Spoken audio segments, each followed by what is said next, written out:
오늘은 종려주일이라는 제목으로 말씀을 나누고자 합니다. 오늘은 종려주일이니까 고난주간의 시작을 알리기도 하죠. 예수님께서 예루살렘에 입성하신 것을 기념하여서 오늘 이 종려주일이다 그렇게 이야기를 하는데요.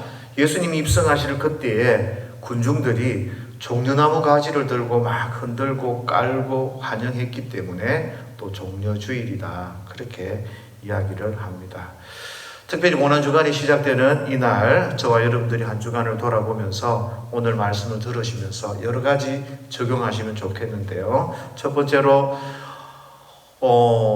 예수님이 입성하실 때, 왕으로 예수님이 입성하실 때 처음에 이렇게 종려나무 가지를 들고 환영했던 그 군중들이 며칠 뒤에 예수님을 비난하며 화난 군중이 되어져서 십자가에 못 박으라 이렇게 외쳤던 그런 모습들을 보면서 나는 어떤 사람인가 한번 묵상하시면 좋겠고요. 또 예수님께서 이 종려주일을 시작 고난주간을 통해서 부활주일까지 이렇게 쭉 가는 과정 가운데서 예수님이 과연 우리에게 어떤 모습으로 어떤 왕으로 오셨는지 고민을 좀 해보시면 좋을 것 같습니다.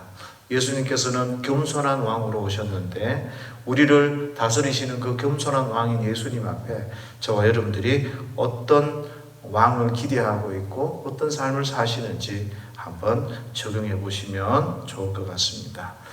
그리고 우리가 이런 일련의 사건들을 보면서 예수님께서 구원하시는 그 방법이 바로 십자가의 방법인데 저와 여러분들이 어떻게 그렇게 십자가 앞에서 순종하고 살아가는지 한번 좀 돌아보시는 시간들이 되면 좋겠습니다. 복음서를 이렇게 공부하다가 보고 읽다가 보면 구약에 대해서 참 많이 배우게 됩니다. 그리고 구약을 볼 때는 이런 생각이 없었는데 이게 이런 의미를 가지고 있구나 라는 생각들을 하면서 다시 한번 구약을 보게 되죠. 왜 그런가 하면 예수님께서 신약을 보면서 예수님께서 그 구약을 설명하시는 부분들이 있습니다.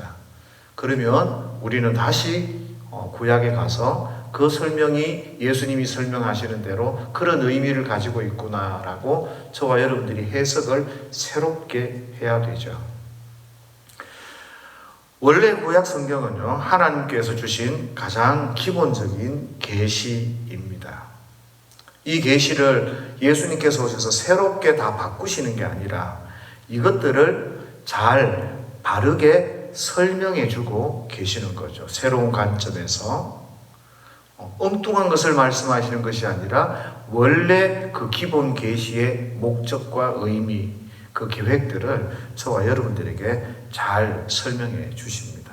그러다가 보면 우리가 때로 예수님께서 충분하게 설명하지 않았던 그리고 제자들이 잘 못 이해했던 그런 것들은 성령님께서 그 마태 같은 누가 같은 그런 저자들을 통해서 다시 한번 이것들이 어떤 내용인지를 설명해 주십니다.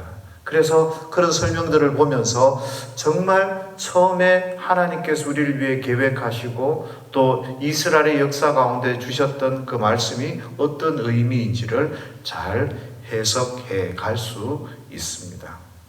그래서 우리가 성경을 구약에서 신약까지 전체의 그 흐름들을 잘 보지 않으면 좀 다양한 해석이랄까요? 다른 관점의 해석들을 자꾸 쏟아낼 수 있습니다. 그리고 서로 앞뒤가 맞지 않아서 곤란해지는 경우가 생기게 됩니다. 그 과정 가운데 가장 잘못 해석하고 구약 성경을 오해한 사람들이 있죠. 그 대표적인 케이스가 바로 유대 사람들, 이스라엘 민족이 오해를 한 거죠.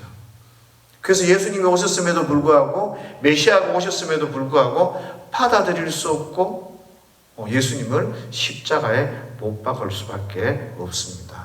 그래서 저와 여러분들이 성경을 읽으면서 조금씩 깨달아가고 또 잘못되어 있던 것들은 공부하고 연구하면서 새롭게 좀 이해해 나가는 그런 훈련들이 있어야 할 것 같습니다. 이런 관점을 가지고 보면 오늘 본문 사건이 어떤 의미를 가지게 되는가 좀 생각해 볼 수 있겠죠. 5절 말씀에 보면 구약 성경을 이 스가랴서를 인용을 하고 있습니다. 그리고 그 내용이 시온의 딸에게 이르기를 내 왕이 내게 임하나니 그는 겸손하여 낙이 곧 멍에 매는 짐승의 새끼를 탔도다 하라 하였느니라 라고 말씀을 합니다. 이 말씀을 보면 이제 왕이 오시는 건데 예수님께서 예루살렘에 입성하실 때 그 스가랴의 예언을 따라서 자기 마음대로 그렇게 내가 왕이다라고 선포하시고 왕의 모습을 보이는 것이 아니라 그 스가랴에 예언된 말씀을 그대로 성취하고 따라 행하시는 그런 모습을 저와 여러분들이 볼 수 있습니다. 그래서 스가랴서 9장 9절 10절 오늘 교동문 가운데서도 읽었는데요. 그 스가랴의 내용을 보면 왕이 오셔서 이제 수많은 예언들이 예수님 안에서 메시아 안에서 성취되어지고 그 복음 사역이 온 세계로 전해질 것을 예고하는 그런 말씀으로 스가랴서를 이해할 수 있습니다. 그래서 왕이 임하시면 이 왕 대신 예수님 앞에 벗은 발을 벗고 영접하러 나가고 해야 하는 게 당연하죠. 그래서 오늘 언뜻 보면 이 군중들이 종려나무를 들고 그렇게 예수님을 영접하는 그런 모습을 보이는데 며칠 뒤에는 십자가에 못 박는 그런 어처구니 없는 사건들이 드러나고 나타나는 거예요. 이런 죄, 이런 잘못을 범하는 이유는 뭡니까? 성경을 모르는 거죠.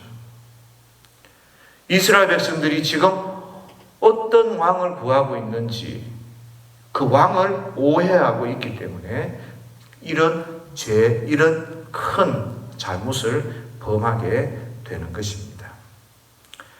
첫 번째, 이 이스라엘 백성들이 이 오해하는 이런 일들은 스가랴서의 이 초점을 잘못 조금 이해하고 적용하는 듯 한 생각이 듭니다. 사람들이 주로 이 스가랴서를 읽으면서 굉장히 어려운 내용의 책이다라고 생각하고 실제로 굉장히 어려운 듯 보입니다. 그런데 어떤 분이 이런 제안을 하셔요. 지금 스가랴서를 구약을 이해할 때 그 구약을 마지막 날에 초점을 맞추지 말고 오히려 초림에 초점을 맞추어라 그렇게 이야기를 합니다. 예수를 믿는 사람들도 스가랴서를 읽을 때 재림의 때로 자꾸 초점을 맞추고 이해하려고 하니까 굉장히 어려운 일들이 많이 생긴다는 거죠. 심지어는 예수님이 재림했을 때 가장 먼저 깨어서 주님을 맞이하기 위해서 시체를 감람산에다가 묻는 그런 사람들도 굉장히 많다는 거죠. 어쩌면 성경을 조금 잘못 이해하고 잘못된 관점에서 보기 때문에 오는 그런 문제일 수 있습니다. 그래서 초림의 관점에서 예수님이 오시는 그런 관점에서 조금 스가랴서를 바라보는 것도 좋은 방법일 수 있겠다라는 생각을 해봅니다. 그리고 두 번째, 이 사람들이 오해하고 있는 것은 예수님이 어떤 왕으로 주님이 약속하신 메시아가 어떤 메시아인지 그것들을 정확하게 모르고 있다는 거죠. 자기 자신들이 기대하고 있는 메시아, 자기 자신들의 그런 필요에 의한 메시아를 이 이스라엘 백성들이 구하고 있는 것으로 보입니다. 그러나 사실 성경에서 이야기하는 것은 자기들이 꿈꾸고 자기들이 원하는 그런 메시아가 아니라 하나님께서 온 세상을 구원하기 위한 그런 구원 사역에 합당한 그런 메시아를 보내셔서 거룩한 하나님의 백성으로 만드시기를 원하시는 거죠. 그런데 지금 이스라엘 백성들은 자기의 현실 속에서 자기 선택된 민족 이외에 모든 사람들을 심판하시고 자기들에게 유익을 주는 그런 메시아를 구하고 있습니다. 그러나 성경은 그런 메시아가 아니다라고 말씀하시는데 유대인들은, 이스라엘은 그것을 오해한 것입니다. 그래서 예수님 그 메시아에 대한 해석, 이런 것들이 늘 잘못된 그런 모습으로 해석된 그런 모습들을 봅니다. 제자들 또한 혼란 가운데 있었습니다. 왕이 되어서 로마에서 자기들을 구원해 주기를 원했죠.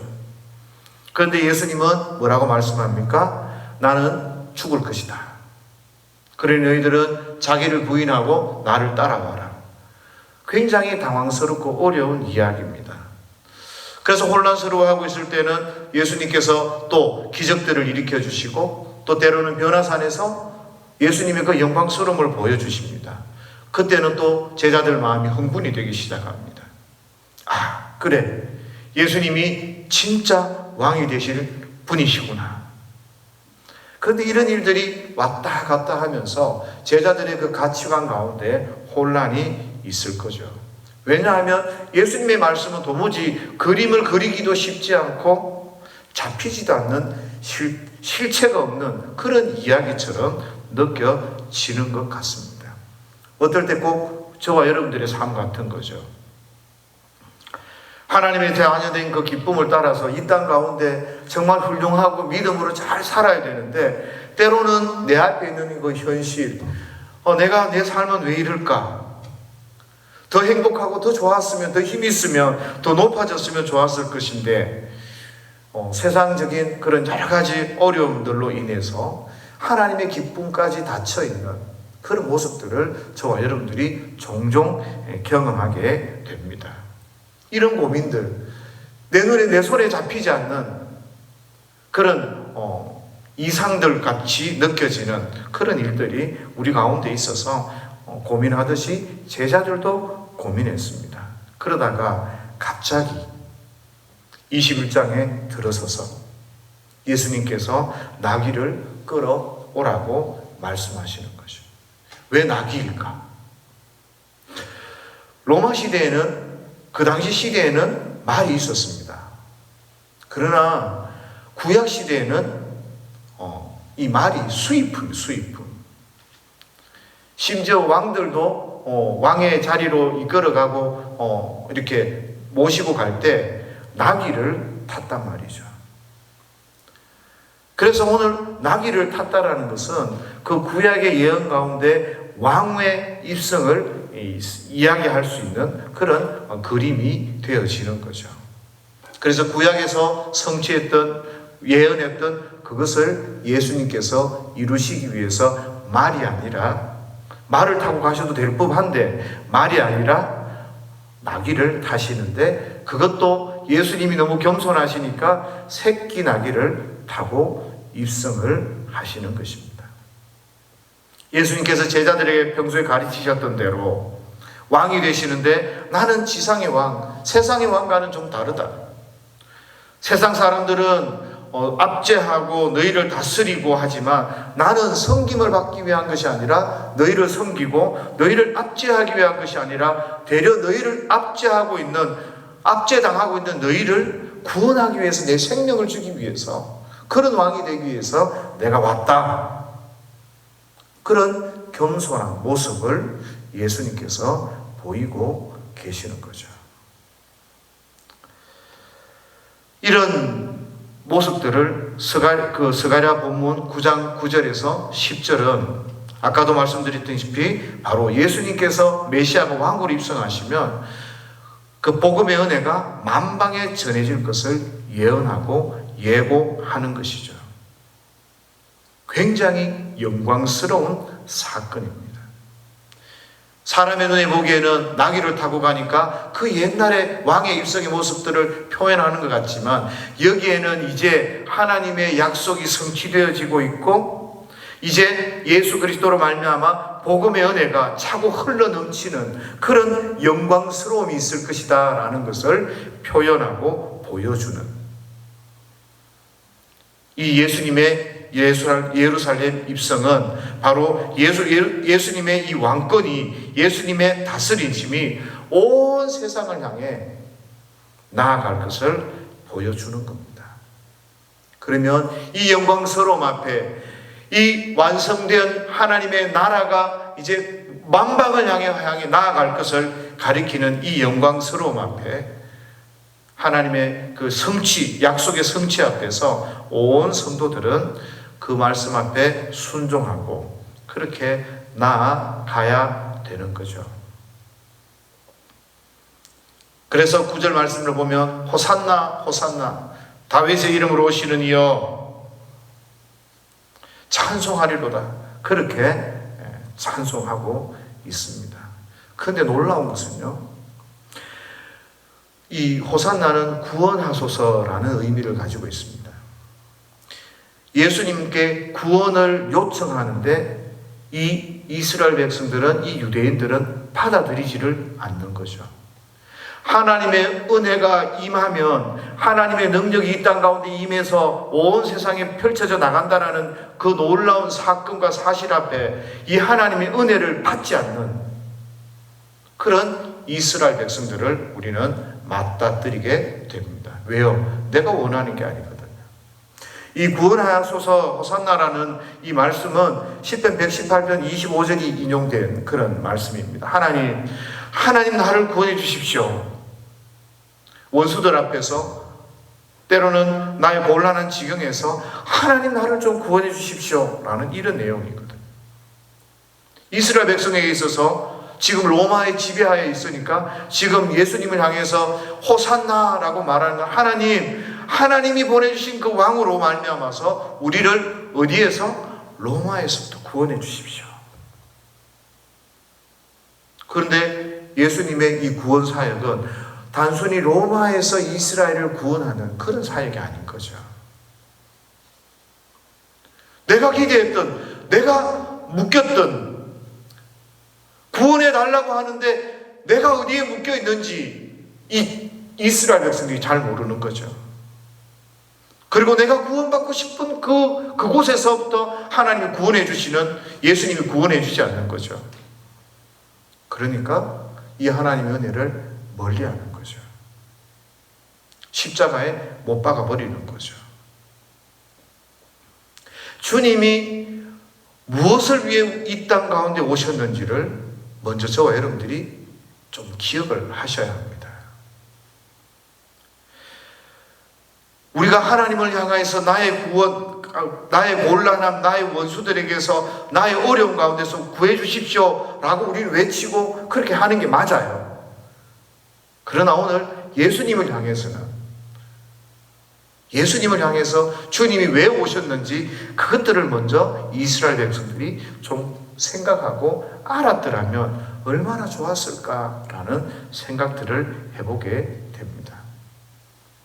그래서 저와 여러분들이 어디에서 지배를 받고 있는지, 살면서 어려움들 많잖아요. 직장에서도 그렇고 가정에서도 그렇고 죄 문제 때문에도 그렇고 우리가 살아가는 모든 환경 가운데서 어려움이 있고 어떤 지배들 어려움이 있어요. 그런 데서 건져내달라고 호산나 기도하고 외치는 거 너무 당연하고 맞습니다. 그러나 주님은 그것보다 더 큰, 더 위대한 그 놀라운 구원을 우리에게 주시면서 그 은혜를 우리에게 베풀어 주실 때 저와 여러분들은 그것을 아멘하고 받으실 수 있어야 합니다. 로마에서 구원한 그 이상 참왕, 진정한 온 세상의 왕을 하나님이 주셨는데 이스라엘 백성들이 자기들의 기대와 맞지 않는 듯 생각해서 받지 않는 거죠. 이게 참 문제라는 거예요. 믿음이 있는 것 같은데 받지 않고 받는 것 같은데 믿음이 아닌 거죠. 여기에는 놀라운 불신앙이 숨겨져 있는 것처럼 생각이 되어집니다. 사람들은 누구나가요. 내가 원하는 거 받고 싶어요. 그런데 문제는요, 내가 보기에 예수님은 하나님은 내가 보기에 내가 원하는 걸 줄 수 없는 것처럼 보이는 거죠. 이스라엘 백성은 예수님이 로마를 이길 수 없다고 생각하는 거예요. 로마에서 자기를 구원할 수 있는 능력이 없다고 생각하는 거죠. 그러니 이 이스라엘 백성들은 예수님을 죽일 수밖에 해요. 근데 실상 어떻습니까? 예수님은 복음으로 로마를 정복하시는 분이에요. 로마를 뒤바꿔 놓으신 분이 바로 예수님이에요. 고관대작이 아니라 종들, 하층민들, 이런 사람들을 통해서 로마를 뒤바꿔 놓는 거예요. 예수님이 능력이 없는 게 아니에요. 그런데 대부분의 많은 사람들이 로마를 이길 수 없고 로마에서 구원할 수 없다. 이런 능력 없는 내 마음대로 내가 원하는 것을 해줄 수 없는 그런 예수님을 믿는 사람들이 꽤 많이 우리 가운데 있는 것을 보게 됩니다. 다윗이나 많은 믿음의 성도들이 왜 호산나라고 외칩니까? 하나님께서 우리를 구원해 주십시오. 왜 그런 외침을 가집니까? 하나님은 하실 수 있기 때문입니다. 하나님은 우리를 고칠 수 있기 때문이고, 하나님은 우리를 구원해 줄 수 있기 때문에 우리가 호산나 하나님 우리를 구원해 주십시오 라고 하는 거 아닙니까? 그런데 가만히 보니까 그 방법이 예수님을 주네요. 우리가 보기에 보잘것없는 그 예수님을 왕으로 주시네요. 진짜 강한 왕, 로마를 막 군림할 수 있는 그런 강한 왕을 주시기를 원했는데 하나님이 그 하나님이 아니라 겸손하고 약하고 나귀를 타고 오시는 그 왕을 주시네요. 근데 우리 눈이 어두워져서 그 왕이 어떤 일을 하시는지, 진정한 왕이라는 사실을, 온 우주의 왕이라는 사실을 깨닫지 못하는 그런 어리석음이 오늘 본문 가운데 드러나는 것처럼 보이는 거죠. 이스라엘 백성들은 진짜 왕, 진짜 우주의 왕을 잘 보지를 못하는 거죠. 이 말은 하나님의 능력도 모르고 예수님의 능력도 모르고, 그리고 예수님이 어떤 왕으로 오셔서 우리를 어떻게 통치하고 다스리는지도 전혀 이해하지 못하는 거죠. 예수님은 세상의 통치 방법, 세상의 왕과 다르십니다. 하나님과 세상이 같다면, 피조물이 같다면 그게 더 이상하지 않습니까? 죽을 수밖에 없는 저와 여러분들을 위해서 십자가에 달려 돌아가신 그 은혜와 사랑도 이해할 수 없고요. 세상은 그런 거 이해 못합니다. 예수님은 세상의 방법과 다르게 일하시고 다르게 역사하시는 거죠.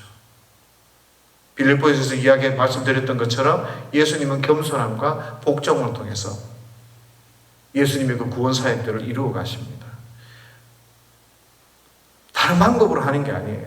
하나님을 철저히 신뢰하는 가운데, 그런데도 예수님은 이기고 승리하시고 하나님의 말씀을 성취하시고 심판의 자리에서 온 세상을 심판할 그런 권세와 권능들을 받으시게 되는 것이죠. 그런데 이것을 이스라엘 백성들은, 유대 민족은 못 깨달은 거예요. 자기가 보고 싶은 것만 보게 되는 것이죠. 예수님은 참으로 위대한 왕입니다. 그래서 10절 보면 예수님이 예루살렘에 들어갈 때 온 성이 소동하여 이르되, 진정한 왕이 예수님 들어가시니까 소동이 일어나는 거죠. 마태복음 2장에서도 예수님 태어나실 때 어떻습니까? 소동이 일어나요. 돈방 박사가 왕이 나셨다고 하니까 누구냐? 이런 걸 보면 뭔가 있어요, 그죠? 분명히. 근데 사람들이 아리송한 거죠.